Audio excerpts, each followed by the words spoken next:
Halo semuanya, berjumpa kembali dalam Summary Daily Bible School. Saat ini kita akan membahas mengenai dosa dan handwriting, yang mana dosa dan handwriting ini adalah dua hal yang berbeda. Pertanyaannya, dalam hal apa sih bedanya? Jawabannya ialah perbedaannya itu ialah bagaimana masing-masing ini diperlakukan. Dalam hal itulah bedanya. Artinya, kita akan heran kalau yang diperlakukan kepada salah satunya tidak berbeda dengan lawannya. Contohnya, kita tahu bahwa handwriting itu dipakukan, sementara dosa itu diampuni. Nah, kalau kita lihat di sini, handwriting dipakukan, dosa diampuni, itu tidak membuat kita heran. Lalu apa yang membuat kita heran?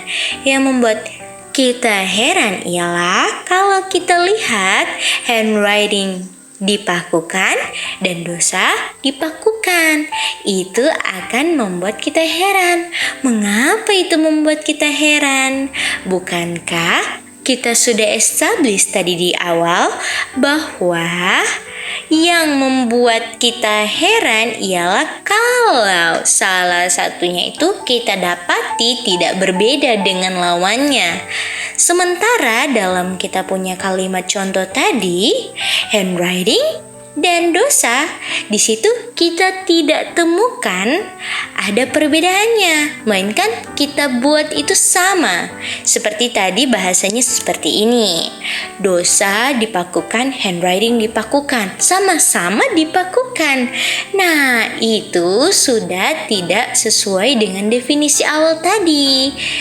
Di mana harus ada perbedaannya dengan lawannya, sehingga membuat kita tidak heran, atau dengan kita ini nggak perlu heran kalau kita temukan ada perbedaannya. Sementara sebaliknya, kalau kita temukan lawannya itu nggak berbeda, artinya kita perlu heran. Bagaimana? Sampai sejauh ini bisakah dimengerti? Oke, kita lanjut lagi. Di buku Yesaya 44 ayatnya yang ke-22 dikatakan bahwa dosa itu di-blotted out. Di buku Kolose 2 ayat 14 dibilang handwriting itu di-nailing to his cross. Oke, nggak membuat kita heran, betul? Tapi dia itu nggak cuman bilang nailing to his cross, melainkan dibilangnya blotted out the handwriting. Nah, bukankah ada kata yang sama yang kita lihatnya di buku Yesaya tadi, di mana kata blotted out di buku Yesaya diasosiasikan dengan dosa. Sementara kata dosa tidak kita temukan di buku Kolose. Yang kita lihat hanya kata blotted out dan kata handwriting. Artinya, karena ada kata blotted out dalam buku Kolose 2 ayat 14, sementara kata dosanya nggak ada, tapi dosa itu berasosiasi dengan kata blotted out, artinya kita bisa simpulkan bahwa dengan kita melihat kata blotted out dalam buku Kolose 2 ayat 14, kita bisa bilang sudah termasuk dengan dosanya. Jadi walaupun tidak persis ditulis DOSA, tapi karena ada kata blotted out di situ, kita bisa taruh ada dosa di situ. Apakah bisa dipahami? Jadi kata dosa tidak ditemukan. Tapi dengan ada kata blotted out, dosa ada juga. Karena itu pasangan dari kata dosa itu. Karena di buku Yesaya tadi, dosa diasosiasikan dengan blotted out tersebut. Bisa ya? Kalau bisa, kita maju lagi. Nah, dan karena di situ kita lihat ada handwriting, artinya handwriting ini adalah primary-nya atau fokusnya dari buku Kolose 2 ini. Sementara dosa itu karena tidak dibilang oleh buku Kolose 2 ayat 14 ini, itu dosa bukanlah primary, melainkan secondary-nya. Artinya pertanyaan yang perlu dijawab, mengapa dosa kita bilangnya secondary? Jawabannya karena kata dosa tidak ditulis atau tidak dibilang dalam buku Kolose 2 ayat 14. Pertanyaan berikutnya, mengapa handwriting yang menjadi primary-nya? Karena kata handwriting itu dapat kita temukan waktu kita baca buku Kolose 2 ayat 14. Pertanyaannya, dari mana sih kita ketahui bahwa ada dosa juga di Kolose 2 ayat 14 walaupun tidak ada kata dosanya? Kita bisa ketahui ada dosa di situ melalui kata blotted out. Pertanyaan berikutnya, dari mana saya tahu dengan ada kata blotted out udah pasti ada dosa di situ? Jawabannya yang kita sudah establish tadi di buku Yesaya 44 ayat 22 dan 43 ayat 25, dosa itu diasosiasikan dengan kata blotted out. Sementara kata blotted out itu tidak ada urusan dengan kata handwriting, karena handwriting itu berurusan dengan nailing to his cross. Artinya blotted out itu couple-nya itu dengan kata dosa berdasarkan Yesaya 44, 22 dan 43, 25. Sementara kata handwriting itu couple-nya adalah nailing to his cross berdasarkan Kolose 2 ayat 14. Nah, sementara di Kolose 2 ayat 14 dosa itu hanyalah sekunderinya. Sedangkan di Yesaya 4:22 dan 4:3-25 dosa itu merupakan primary-nya. Tapi kita tidak sedang lagi membicarakan primary daripada dosa. Kita fokus di secondary-nya dosa karena kita ada atau posisinya itu lagi di buku Kolose 2. Karena dosa itu di buku Kolose 2 hanyalah sebagai secondary karena dia nggak ada kata dosanya di situ. Karena kata dosa itu merupakan posisinya hanyalah secondary, itulah mengapa dosa yang secondary adalah dosa yang dipakukan. Sementara kita punya dosa atau manusia berdosa punya dosa, atau sesuatu yang dipikirkan di otak manusia, itu dosa yang tidak bisa dipakukan. Dengan kata lain, hanya bisa diampuni. Artinya, di sini ada dua macam pengertian dosa. Dua macam pengertiannya berdasarkan primary dan secondary. Kalau yang primary itu adalah kita punya dosa atau manusia berdosa punya dosa yang gak bisa dipakukan, dengan kata lain diampuni. Sementara dosa yang dipakukan itu adalah dosa yang dalam hal ini posisinya secondary, dan itu bukanlah kita punya dosa atau manusia berdosa punya dosa. Artinya Kolose 2:14 ini bukankah itu tadi dosa yang secondary? Nah, artinya bisa dibilang bahwa Kolose 2:14 ini tidak berbicara mengenai manusia berdosa punya dosa. Karena di Kolose 2:14 ini sedang berbicara mengenai dosa yang dipakukan. Sementara kalau manusia berdosa punya dosa itu tidak bisa dipakukan. Timbul pertanyaan, emangnya ada ya dosa yang tidak ada hubungan dengan manusia berdosa? Itu kan pertanyaan yang perlu kita tanyakan. Karena harus ada manusia berdosanya dong untuk ada dosanya. Gimana sih mau pisahin manusia dan dosanya? Pertanyaan muncul dari mana dosanya kalau terpisah dari manusianya ini dosa?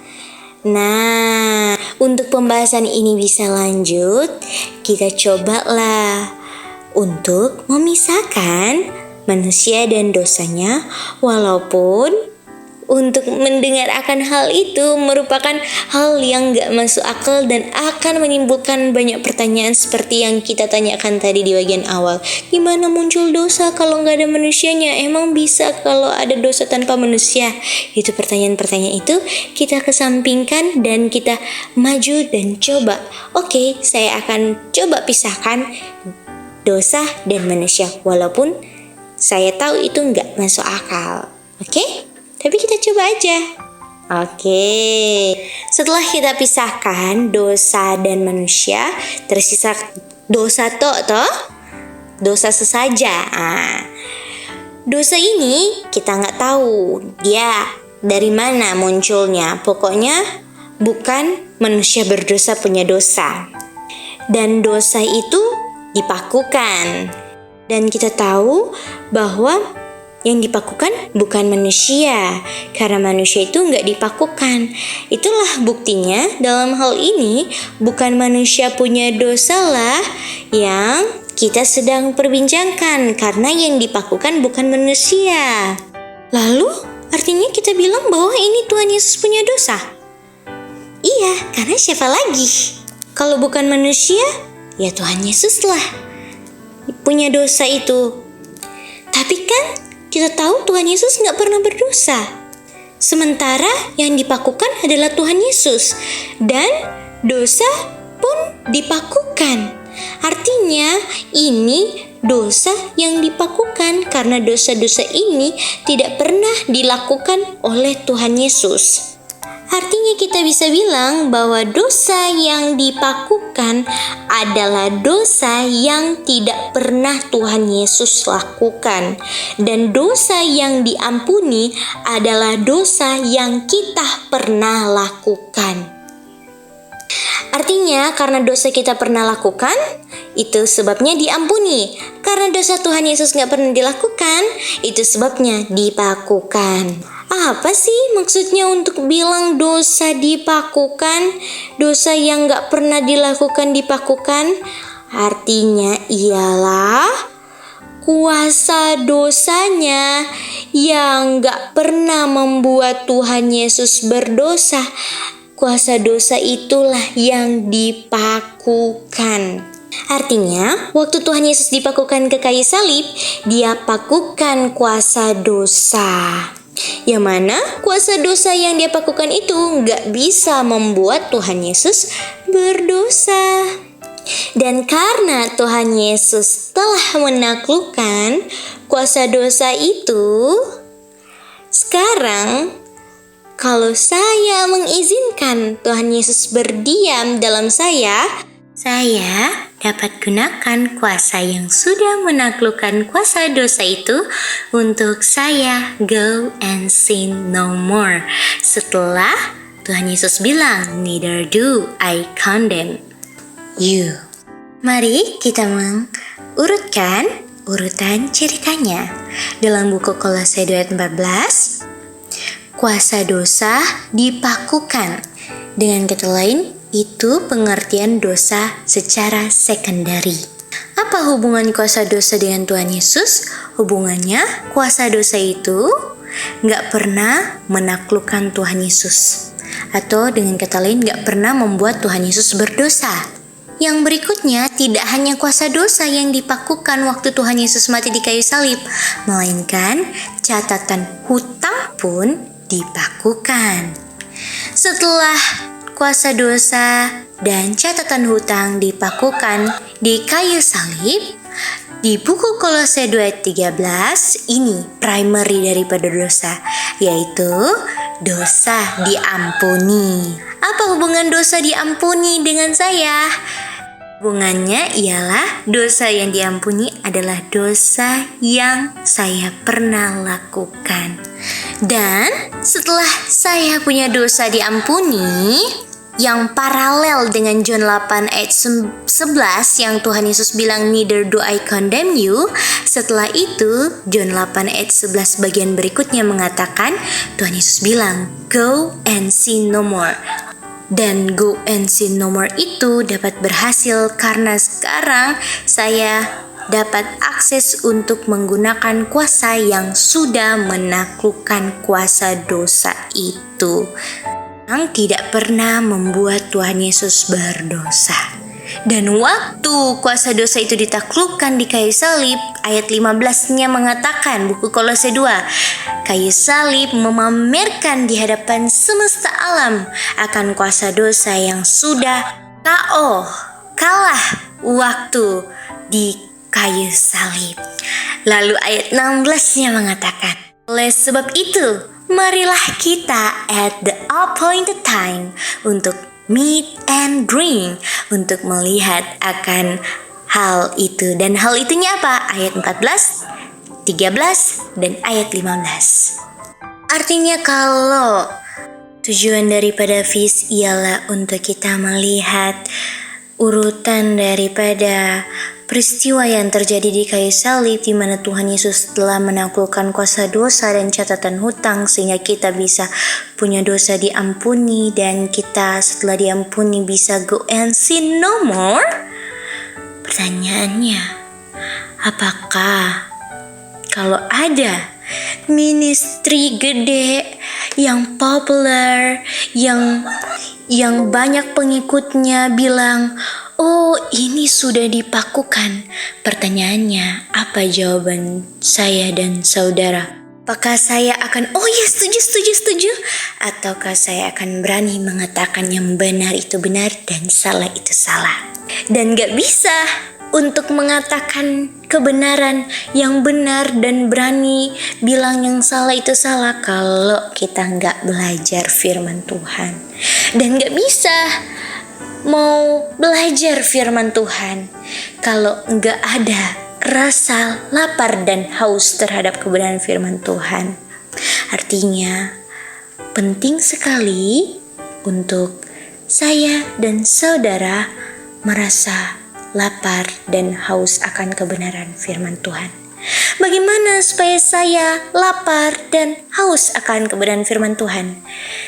Caranya ialah saya perlu sadar bahwa saya kenyang dengan sekam, yaitu hal-hal duniawi yang gak pernah memuaskan.